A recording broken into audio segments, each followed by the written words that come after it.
he's providing low-level information to potentially Russian intelligence that can be used by Russia's intelligence services to suborn and get, insider information that can be used to potentially recruit other sources in the British embassy. A former security guard at the British Embassy in Berlin has been jailed for more than 13 years for selling secrets to Russia. David Smith was caught in a sting operation passing sensitive information to someone he thought was a Russian operative. Dan Lomas, a lecturer in security and intelligence studies at the University of Brunel, joins us now. Dan, good afternoon. Good afternoon. Thanks for having me on. What does this story tell us, Dan, that spying, I suppose, is alive and well? Yeah, I mean, there has been the argument post-Ukraine that the open source world means that we don't need conventional spies anymore. And the story is just yet another reminder that the second oldest profession, spying, is kind of here to stay, really. It fits in with a wider pattern of Russian espionage operations across both Europe and the United States. And it shows that UK officials can be suborned just like any other foreign national into spying for the Russians. Now, I've been looking at some of the footage that's been released for this sting operation. And I mean, if you're hearing spying and thinking James Bond, prepared to be disappointed, because, I mean, he was just getting his phone out and filming screens on his phone. There was nothing sort of very clever about it, Dan. Is that the reality of spying nowadays?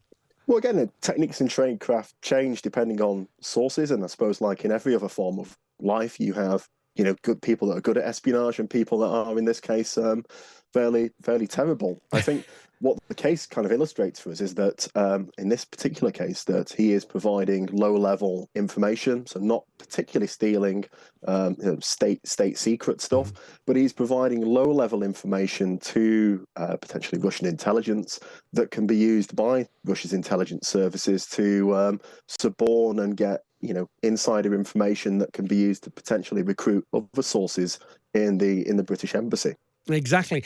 I mean, and this is a really important point that you made now, just Dan, because a lot of people are thinking, well, state secrets is where the spying is really at. But actually, it's the small details. I've worked long enough around scams and cons to know that social engineering, for example, it's the small details that's going to convince someone to befriend you, perhaps on social media, or to give you a little piece of information that's going to allow you to climb up that ladder and, open a fairly significant door into something sensitive. Do we know what sort of information he has passed on, Dan? This particular instance was a sting, so we know that information was sort of laid out for him. But was there any kind of important information that was passed on when he was active? Well, again, the nature of some of the information is going to be kept secret because that's the nature of the business. But we do know that in terms of the information, it is low-level information about what the embassy looks like from inside, where certain rooms that you don't want foreign spies to access potentially are within the embassy, and also information on people working within the embassy itself, so junior to senior diplomats. And we know that he has been providing the Russians with photographs of individual diplomats. It may be that he's also providing information, potential tittle-tattle, gossip, which can be used to then as part of an approach by Russian intelligence officials to then potentially recruit further sources within the embassy and also the British diplomatic service itself. Now, as someone who lectures in security and intelligence, and spying, of course, is very much a part of that, in the years past, we've been looking at several spies who were ideologically empowered, some of them financially. Are we seeing a sort of a change in how people are recruited? Is it targeting people who are disgruntled in their place of work? Is it targeting people whose ideologies perhaps align to those of Russia in this case, or China in other cases? What's the recruitment tool that's popular at the moment? Well, I think the essence of recruiting what we call a human intelligence source or a human asset or an agent, what we typically call, remains largely largely the same. So money, ideology, coercion, ego, are all ways of getting a potential human source within an organization.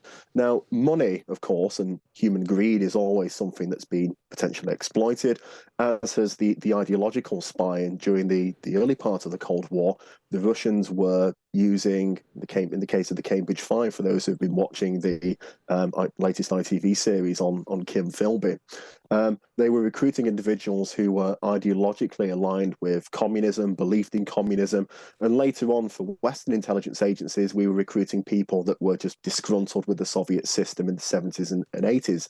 And I think in this case, we're seeing that disgruntlement and the argument that Smith was inclined to support Putin's Russia, particularly on foreign policy, suggests that disgruntlement, or again maybe soft ideological motivations, are reasons for spying in this particular case.